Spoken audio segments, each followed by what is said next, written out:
Ladies and gentlemen, we are so honored, proud and happy to have you with us today to talk about this webinar for whom the topic is a very important topic, is a daily question that we are wondering every day. Is our patient congested? Or we can also ask the other question, did I decongest my patient? Then this webinar will be on post-discharge management of acute heart failure. We will talk about congestion at the first minutes of admission in the hospital, during the hospital stay, and at discharge, where the patient needs to transition from the hospital to home. We are lucky enough to have two top experts, both HFA board member, Dr. Chiancel and Dr. Grakisheva. And this webinar is organized by the Heart Failure Association of the European Society of Cardiology. And there is an unrestricted grant from Roche Diagnostic.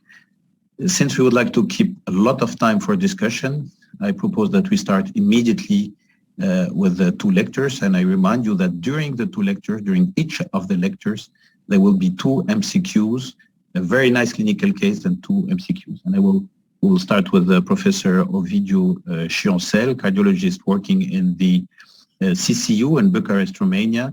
And as I told you earlier, he's not only HFA board member, but he's also the chair of Acute Heart Failure Committee. Ovidiu, the floor is yours. Thank you so much, Alex. I'm also really honored for the invitation. And my topic for today is to discuss about diagnosis and treatment of patients with acute heart failure in the post-acute phase. This is my disclosure, and I will start saying that acute heart failure, it's a multi-event disease, and this is a new conceptual framework for acute heart failure. And what is important, venue of care is not a biological threshold.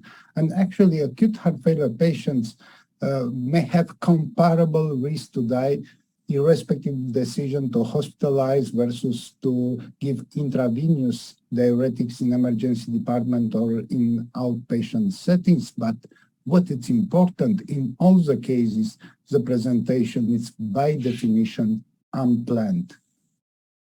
From the management perspective, there are three phases of acute heart failure: immediate phase, intermediate phase, and pre-discharge phase. Very important. It's also post-discharge follow-up. And in my clinical case, I will try to illustrate the significance of clinical congestion and also decongestive therapy in all these phases during hospitalization.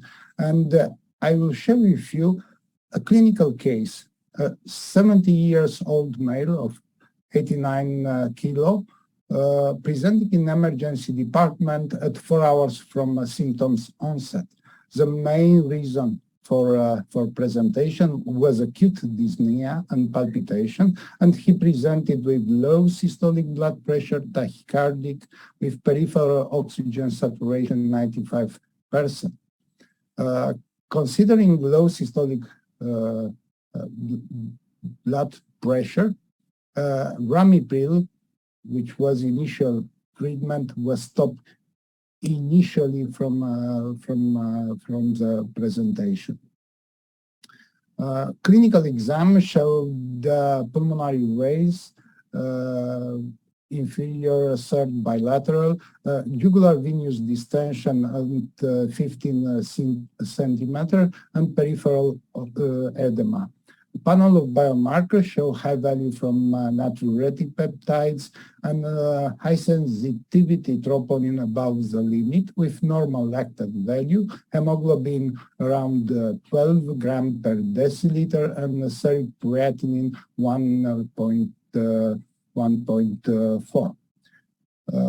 His medical history was marked by several cardiovascular events. He had an inferior myocardial infarction in 2017. He underwent CABG. At that moment, he had an ejection fraction around 55%. He was admitted for an acute coronary event documenting occlusion of venous graft in 2018. COVID-19. And what is also very important, he had 2 hospitalizations due to the heart failure in the previous year. Last known ejection fraction was around 45 to 50%, and previous treatment included bisoprolol, Ramipil, furosemide, Aspenter, and atorvastatin. And at presentation, ACG showed rapid rate atrial fibrillation with a QRS duration of 145 milliseconds with right bundle branch block morphology and QRS axis at minus 40 degrees. Intention to perform a complete echocardiography since admission was not successful because of very poor acoustic window and the patient distress. Instead, focus echo revealed a large inferior vena cava diameters without inspiratory collapse and pulmonary comets, and very important with pleural continuity because we saw a lot of patients, at least in the last 2 years, having comets due to the COVID pneumonia. And one of the most important distinctive signs, highly suggestive for hemodynamic congestion, it's pleural continuity. And I think that in this moment we have a quite reasonable diagnosis of acute heart failure, history of heart failure readmission,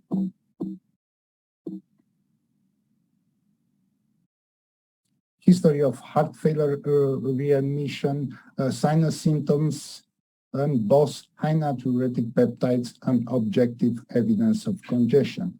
And it's time to address a question for you, and please choose the correct answer, and you have 30 seconds to answer.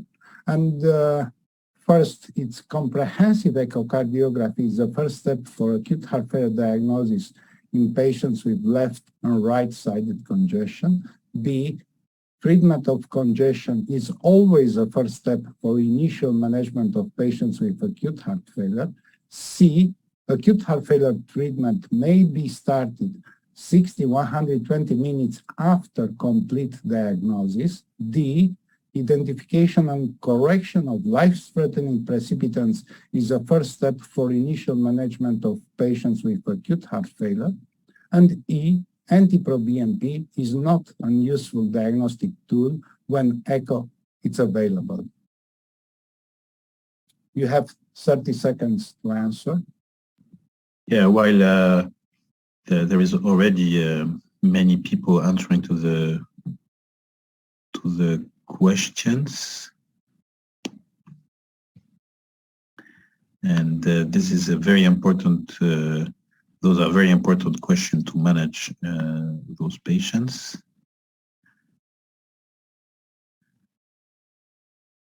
Okay, then Ovidio, the maximum 44% was giving for answer D, and behind there is the answer D first and then D 31%.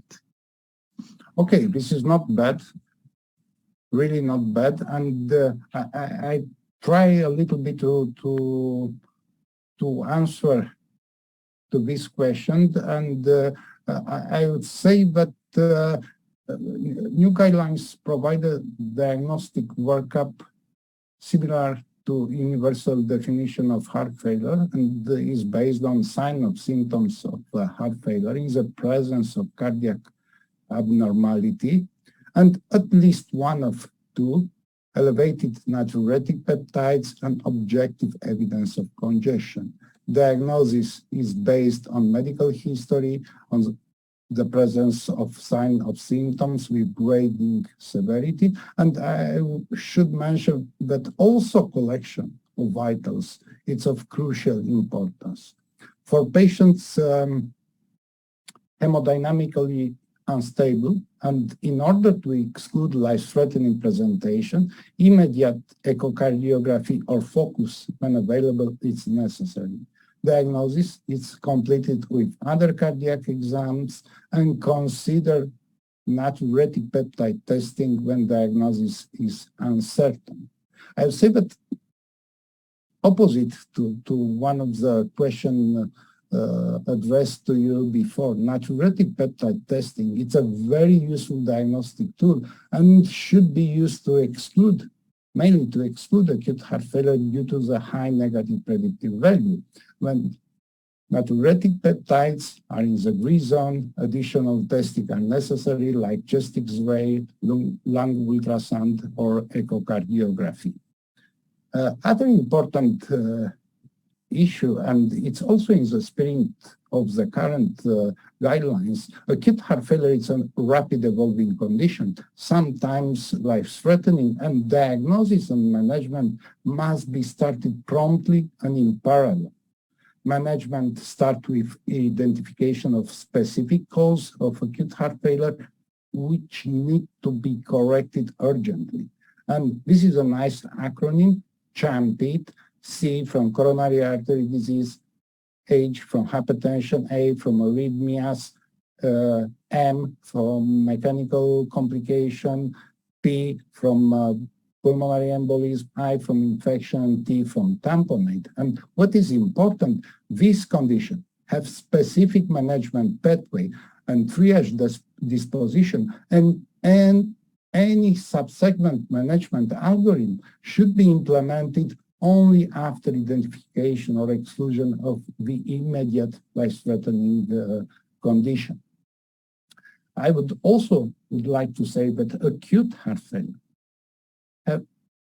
has a large diversity of precipitants, and very important, again, after exclusion of these precipitants, management of acute heart failure differs according to clinical presentation. And also what 2021 guidelines proposed, classification based on clinical presentation. And this classification is based on 4 clinical profiles: acute decompensated heart failure, acute right failure, acute pulmonary edema, and cardiogenic shock. Although with clinical characteristics overlapping among clinical profiles, this classification scheme may facilitate an early decision-making regarding the triage and specific management. And I think from this perspective, our patients represent very well the profile of acute decompensated heart failure, patients with history of heart failure hospitalization, without the characteristic of pulmonary edema, without clinical signs of hypoperfusion. For the presented case, atrial fibrillation, and it's coming from arrhythmias, was life-threatening condition. And atrial fibrillation is a very common arrhythmias, and cardioversion is recommended in case of hemodynamic instability. And actually, we performed electrical cardioversion and was really successful with restoration of sinus rhythm, and echocardiography after cardioversion revealed left ventricular ejection fraction around 45%, large left atrium with end-systolic volume at around 70 milliliter, and moderate to severe mitral regurgitation.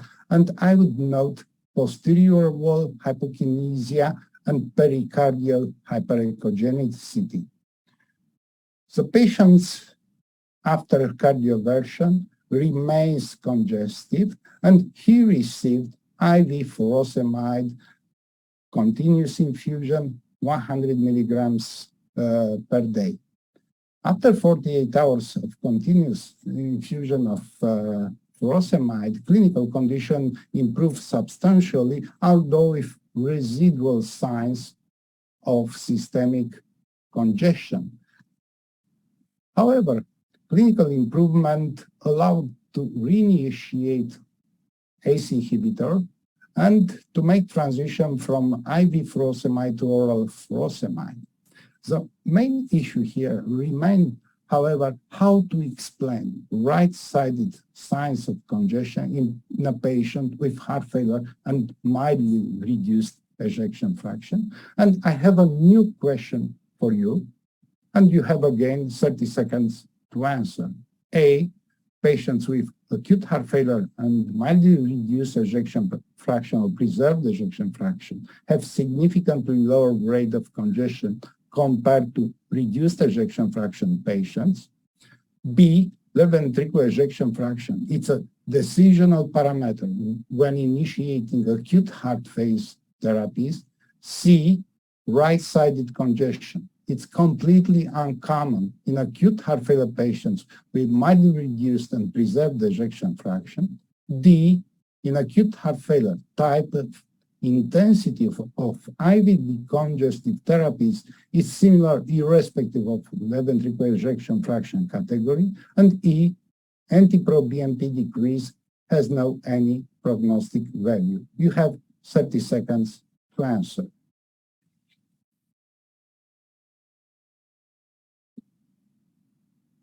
In fact, the answer started already, and the D came as by far the top one.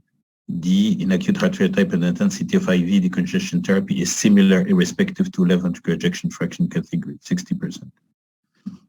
And this is true. It's also intuitive, but beyond being intuitive, I think that we have also some recent evidence from European long-term registry showing similar magnitude of congestive signs, either left or right, in acute heart failure patients, irrespective of left ventricular ejection fraction category. Furthermore, in other registry, patients with preserved ejection fraction and reduced ejection fraction presented in a comparable state of venous congestion with comparable inferior vena cava diameters and similarly altered right ventricular function, TAPSE in this case. And I think that at the end of the day, these findings have serious implication for decongestive therapies in patients with acutely decompensated heart failure, regardless of ejection fraction. So magnitude of congestion is similar, and type of intensity of IV decongestive therapy should be also similar, irrespective of left ventricular ejection fraction categories.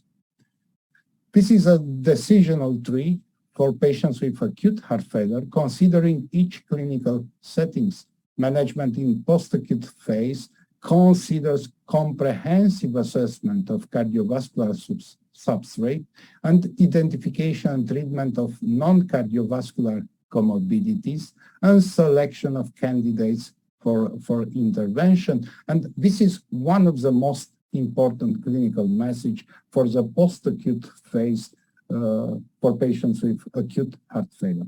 Continuous search for therapeutic targets, and this could be related to myocardial dysfunction, electrical abnormalities, ischemia, valve disease, pericardium, and finally, but the same importance, non-cardiac comorbidities. In terms of guideline-directed medical therapy, I would say that current guidelines are clear for patients with reduced ejection fraction, but for patients with mildly reduced ejection fraction, only diuretics have class 1 recommendation. However, after the results of empagliflozin and the liver, SGLT2 inhibitors can be initiated to this patient category. For electrical therapy, respectively, pulmonary veins ablation in atrial fibrillation and heart failure, recommendation still remain 2AB as a result of new randomized clinical trials, some of this with inconclusive results. However, being the first clinical relevant episodes, we decided to wait for evaluation for pulmonary venous ablation.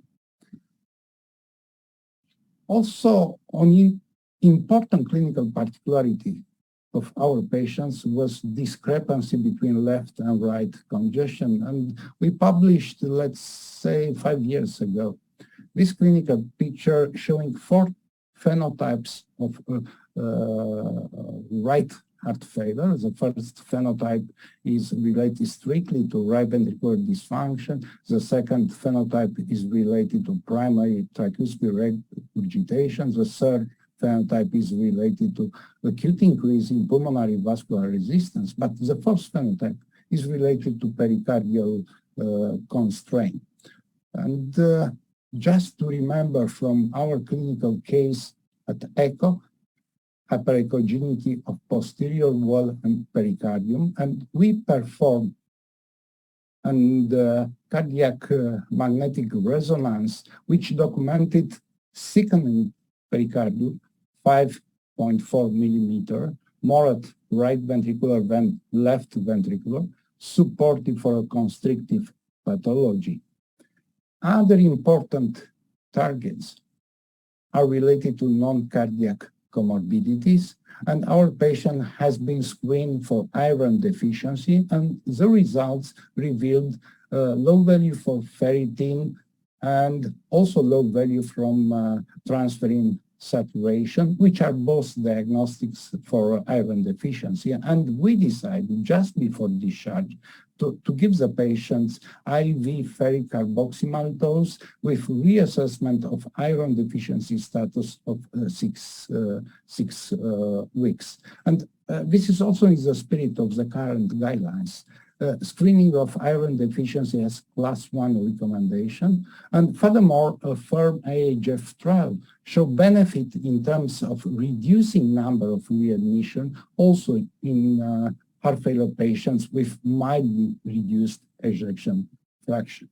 And finally, this is diagnostic and treatment given before discharge and just before discharge, because the current guidelines consider pre-discharge phase an opportunity to improve long-term prognosis with 4 commandments. First, to evaluate clinical signs of residual congestion before discharge. Second, to initiate evidence-based oral medical treatment. And the third, an early follow-up visit. It's recommended 1 to 2 weeks after discharge. Related to identification of congestion, I think that there are many information coming from randomized clinical trials and observational studies showing that in spite of IV therapies, about 1/3 of acute heart failure patients are discharged with residual congestion. And congestion at discharge is associated to a poor prognosis in terms of mortality and readmission, and any acute heart failure patient should be screened for residual congestion. And interestingly, for our patient, presence of pericardial constraint confers a state of residual congestion and makes very difficult to balance between decongestive therapy and true hypovolemia. In terms of in-hospital initiation of guideline-directed medical therapies, there are no strong evidences showing that implementation of guideline-directed medical therapy in hospitalized patients is safe and with benefit on mortality and in great registry. This therapy, when given at discharge, were associated with consistent reduction in mortality in patients with acute heart failure, very important, regardless of left ventricular ejection fraction and regardless of presence of comorbidities. Finally, organizing the discharge process with planning of follow-up visit is crucial. It's crucial for improving outcome. And in these studies, no follow-up has been associated with high risk of readmission, while early in-person clinical follow-up within 7 days after heart failure hospitalization was independently associated with low risk of heart failure hospitalization. Also, in other study, appropriate follow-up time has important prognostic implication because too late follow-up was not able to prevent mortality, and readmission. Our patients performed 1 week follow-up and 6-week follow-up, and this is a final scheme. What to follow up on the occasion of these visits? First of all, clinical signs of congestion, and to note, admit residual congestion in the patients with pericardial constraint, measure natriuretic peptides when available, evaluate for recurrence of atrial fibrillation, measure renal function, electrolytes, and evaluate dynamic nature of mitral regurgitation. This is also important because several recent studies showed that even dynamic mitral regurgitation was associated to worse prognosis in patients with acute heart failure. Evaluate again for iron deficiency status, probably at 6 weeks, and this was protocol mentioned in a FIRM-AHF study, and reconciliate medical therapy, try to do maximum to initiate, reinitiate, and uptitrate. And thank you so much for giving this opportunity. Thank you very, very much, Professor Chancel. We have already several questions for you. We will keep them at the end, and I ask the audience, please send as many questions as possible, and the discussion will come at the end. Now it's my great pleasure to ask the Professor Amina Grakisheva. She's consultant in cardiology at the University Hospital of Almaty in Kazakhstan. She's also the Heart Failure Association board member. Amina, the floor is yours.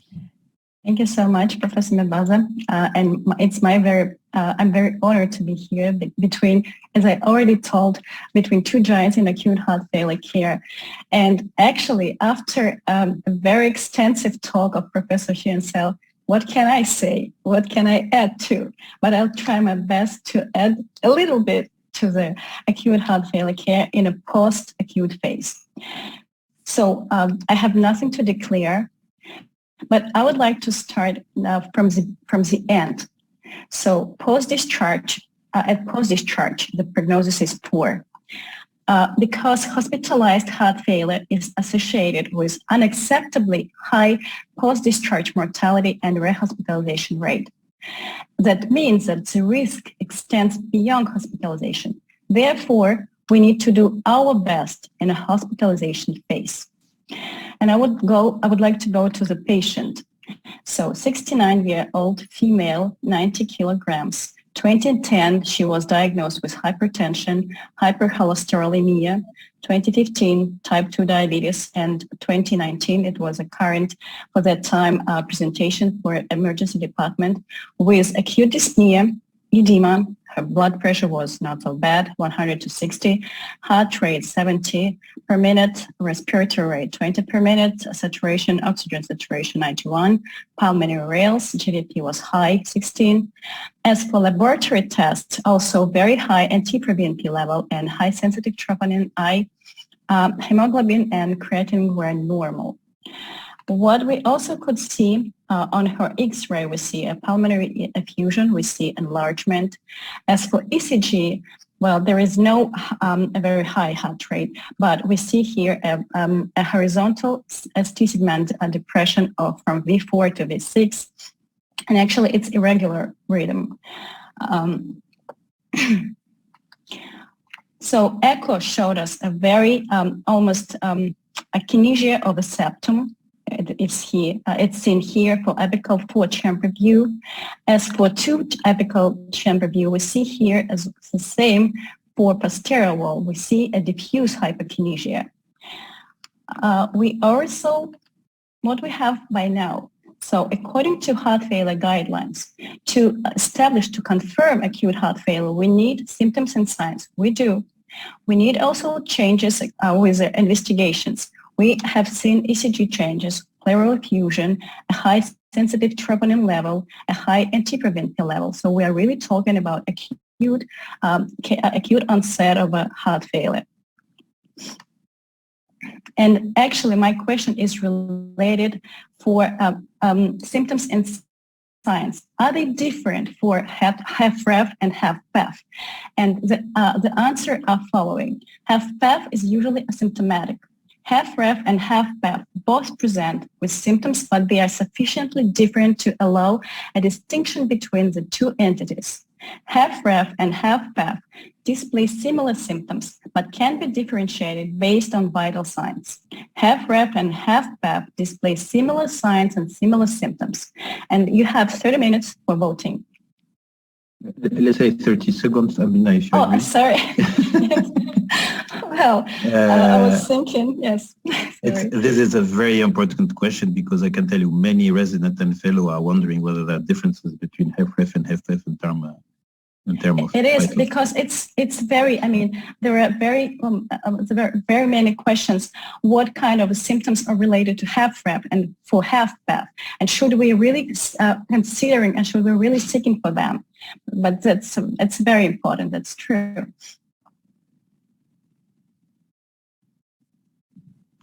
You are getting almost one half of the audience that voted, and by far the number D, almost 70%. Number D, 70%. I'm so much happy because that's true. But with my answer, I would like first to start with and that's my answer. Signs and symptoms are similar, but I would like to start from chronic heart failure. And if we are talking about chronic heart failure, and this data from CHARM study, this data showed that actually for HFrEF and HFpEF, the symptoms and signs are the same, except with a small exception, a sound 3 and cardiomegaly. And if we are going to acute heart failure, then I would like also to share with these two studies that already were shown by my co-speaker. One study from MEDIA-HF study, they took acute decompensated heart failure patients and non-cardiac cause of dyspnea. So among patients with acute decompensated heart failure patients, HFrEF and HFpEF were quite similar, with a small exception of the saturation oxygen and heart rate. But actually, among other for congestions, they were very similar. For long-term registry, and I singled out that the profile of patients was very different. But if we can see here below, then symptoms and signs will be the same for HFrEF, for HFmrEF, and for HFpEF. So that's why my answer is exactly signs and symptoms in HFrEF and HFpEF are similar. So, but what is acute heart failure? And it's already very nicely told by Professor Sheansell, but I would just like to say about de novo and acute decompensated heart failure. So if we are talking about de novo, we are talking about undiagnosed underlying cardiac dysfunction and new onset cardiac dysfunction together with precipitating factors. And if we are talking about acutely decompensated heart failure, we are talking about chronic cardiac dysfunction together with precipitating factors. These precipitating factors are very important because they can impact for right and left ventricle function. So left ventricle diastolic dysfunction, HFpEF and HFrEF, they lead to pulmonary congestion. And then in turn, they're going to right ventricle dysfunction and systemic congestion. By then, it's going by neuroendocrine stimulation and inflammation. So we're really seeing aggravating and a disease progression. So therefore, it's very important strategy exactly dedicated to the definition and the pathophysiology of acute heart failure. We need to decongest patient. We need to identify underlying disease and precipitating factors. And we need also to find out a best therapeutic strategy for the patient. For decongestion, I would just like to show you this. It's a very important slide from heart failure guidelines, but if I may not to stop too much for, here. So if patient congested or overload, then we really need to see if a patient is hyperperfused. Our patient was not hyperperfused, so we used a loop diuretics. And the answer for loop diuretics, we've seen on average urine output. And actually, if the urine output is more than 100 or 150 milliliter per hour during 6 hours, then you're really achieving your goal. If not, then you probably, and the patient is still relieved, you need to reconsider the congestion reduction strategy. That is also very important. So we stopped there because, for IV diuretics, because their congestion was relieved for our patient. For identifying underlying disease and factors, we already had some suspicion. What was it? Because we had a hyperkinesia, we had an elevated troponin level, we had also ECG changes. So we referred our, so precipitating factors in our case was acute coronary syndrome, but they are very important to know these factors because they also influence outcome. And that is very nice study from a great registry that was led by Professor Mebaza. And this study showed that if precipitating factors influence outcome. So in 90 days, the worst outcome were among patients with acute coronary syndrome and infection. If patients, there were no identified precipitating factors, the outcome was in the middle. And the best outcome was for patients with atrial fibrillation and hypertension. But we shouldn't underestimate hypertension or atrial fibrillation. We really should be very careful with all these conditions, with these precipitating factors. So we referred our patients for coronary angiogram, and what we've seen here a functional chronic occlusion of RCA that actually caused this akinesia of septum. As for LAD, we've seen a high-grade LAD stenosis. And if you can see here, a retrograde RCA. So we've done a PCI, and that is a result after PCI for RCA. You see, so it's very nicely and smoothly. And we also, there is a data for LAD. So also very nice result for LAD. Shortly thereafter, we made echo. And if you can see here, the contraction of our septum was better, improved, as well as a contraction for posterior wall. So we really identified precipitating factor for our patient. But my question is second, when can patient be discharged? And the answer are following. The decision to discharge a patient after an admission for acute heart failure should be based on scores that quantify symptoms. The decision should be based on imaging signs of congestion, X-ray, lung ultrasound, should be based on comprehensive assessment of euvolemia and natriuretic peptides. And D should be based and can usually be treated on an outpatient basis, and discharge is at the discretion of the patient. And you have 30 seconds for voting. Okay, I guess perfect. Now the 30 seconds starts. Amina, if you agree, I'm going to help a little bit. It's not A, because everybody knows that symptoms disappears very quickly and the patient is still congested. Well, I'm sorry, yes, I tried to help. Yes, I'm very happy for your help. But I'm very curious what the audience will say about other answers. The audience is very good, let me tell you. The audience put two-third on answer C. Yes, that's great. So my answer will be with this 2/3. So the comprehensive assessment of euvolemia and natriuretic peptides. And when is a patient euvolemic? And actually, I really like this paper and really like this position statement of a heart failure association that showed that there is no very easy test, bedside test, to see if that patient is euvolemic. No, it should be multiple parameter based on clinical assessment, if we can see here, on a technical evaluation such as natriuretic peptides, chest X-ray, vena cava, lung ultrasound. And only this comprehensive assessment of euvolemia will allow us to understand if the patient is still congested or have a residual congestion or already euvolemic. But as you could see, I singled out natriuretic peptides a bit, also I doubled there for my answer, and I will explain you a bit later why it's important to discharge patient in euvolemia.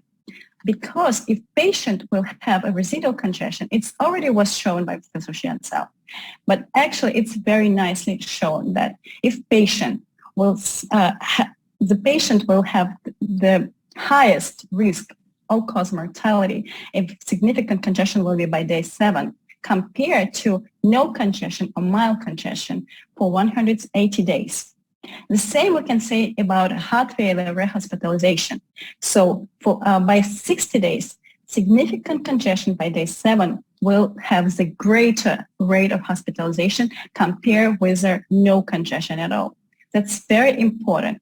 We are trying to improve outcome. We're trying to make a better prognosis for patients with acute heart failure. So we really need to consider the residual congestion and consider the patient. Our patient is euvolemic. But I pointed out natriuretic peptides a little bit outside for just euvolemia, because also very important study and very nicely study that showed as natriuretic peptides as low than at discharge, the results, the cumulative event rate will be lower in at this patient compared to the highest, and the highest rate was here, more than 15,000 of NT-proBNP level. But it's not only important the number of NT-proBNP level, but it's also very important the reduction during hospitalization. So more than 30%, if the patient has more than 30% reduction of NT-proBNP level, then the cumulative event rate will be lower compared to patient if patient will have below 30% reduction of NT-proBNP level at discharge point. So that is very important. Therefore, we are thinking, and we are really thinking that two measurement of NT-proBNP is very important at presentation for diagnosis, for triage and prognostication, but also at the end of hospitalization to evaluate for treatment response and provide hospital to home link.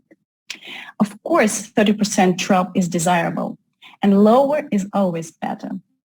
But if there is no available data on a baseline of NT-proBNP, then the level less below 4,000 is desirable for us.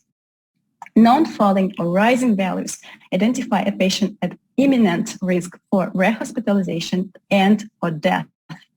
That's why NT-proBNP is also very important. Therefore, there is individualized care based on discharge of natriuretic peptides. And we can see here, if the level is low, then just routine follow-up, level medium, early follow-up in heart failure clinics, or high rehab and early follow-up for heart failure clinic and telemonitoring. And of course, as I told already about a therapeutic strategy, we need to identify, as far as we decongested our patient, we should start our treatment. And it's very important to remember the safety of our patient. Therefore, there are very nice studies that show the safety of beta blockers impact HF study. For MRA, Athena-AHF study, sacubitril/valsartan Pioneer HF study, AFFIRM-AHF that already was mentioned for ferric proximal dose, Solace WHF study for SGLT2 inhibitors, and Impulse-AHF study. It's very important to start as early as possible for better outcome of our patients. And my key messages are acute heart failure requires aggressive management with prompt identification and correction of the underlying cause therapies.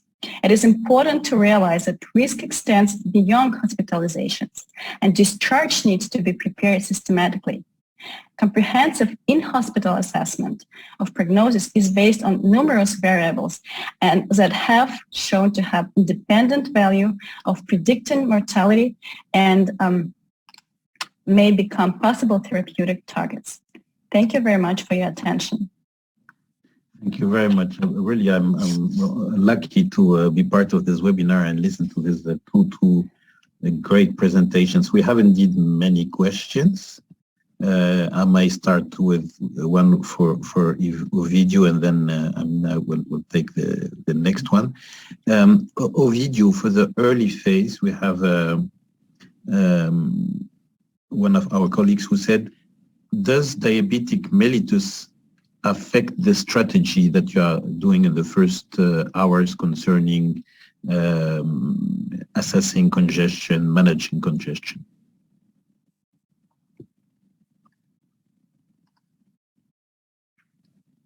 I think that we should have a similar strategy irrespective of absence of diabetic mellitus.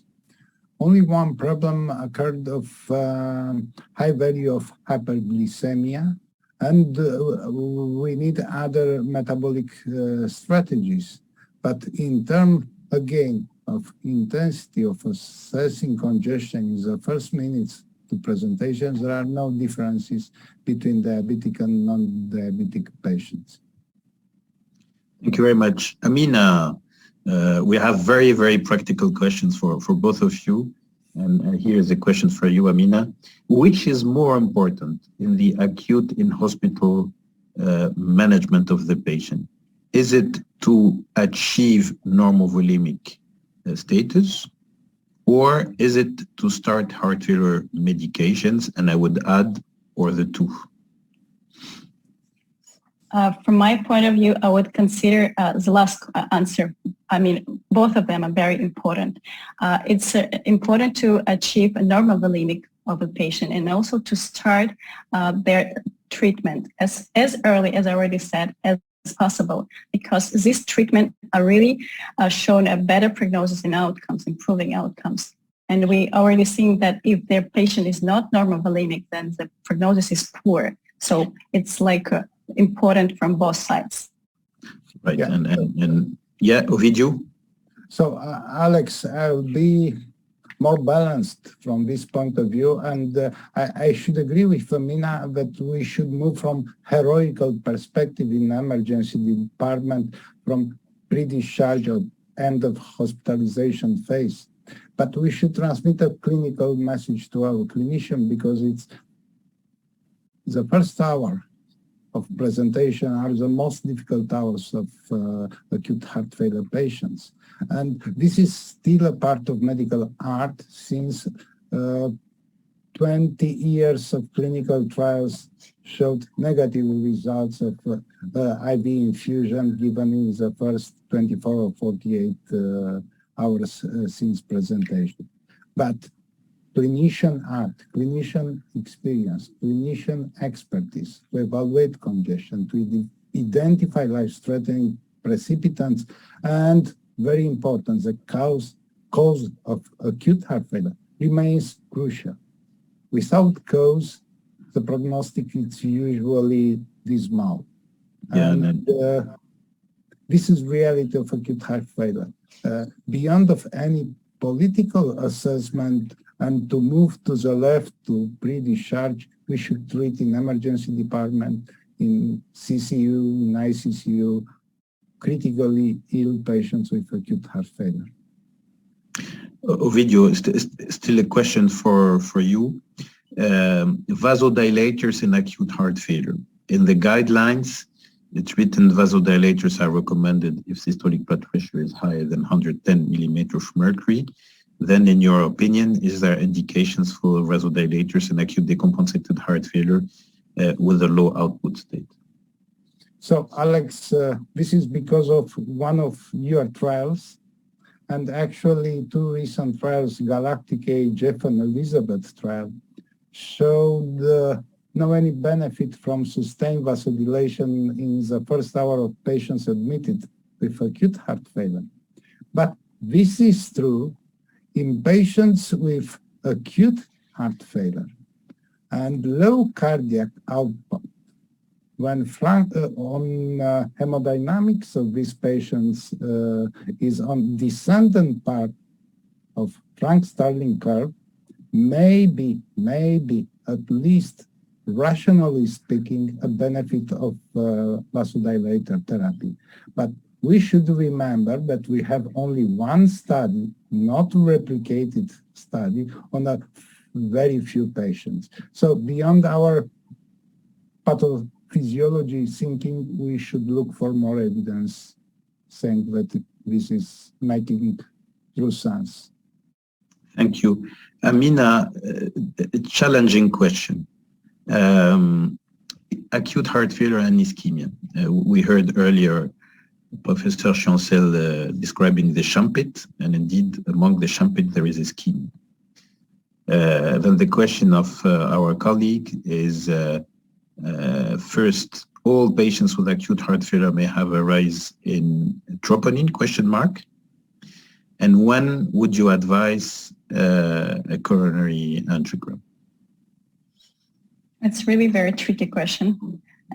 And actually not everyone patient is going to, to be referred for coronary angiogram, that's true.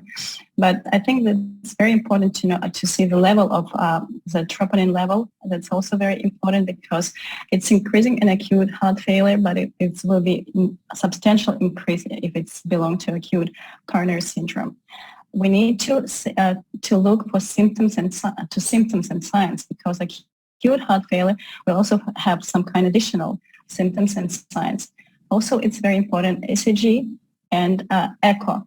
We need to have some kind of evidence that we have a hyperperfusion, we have hyperkinesia or akinesia on echo. If it's possible to do, then it's probably will say that it's better to refer for coronary angiogram. And also, it's very important their baseline characteristic of a patient. I mean, if the patient has risk factors, I mean, everything should be considered at this point. Everything, type 2 diabetes and cholesterol, maybe dyslipidemia that he has before known.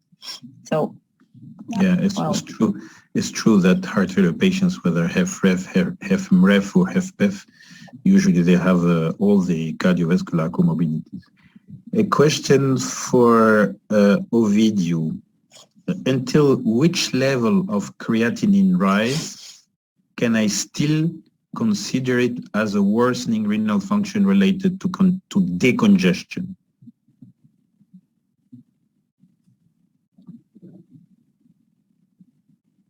So, I will strongly recommend our attendees to read not only the guidelines, but web addenda, because web addenda of 2021 guidelines, it's including a lot of practical advice, how to deal with ACE inhibitors, how to consider worsening renal function, and so on.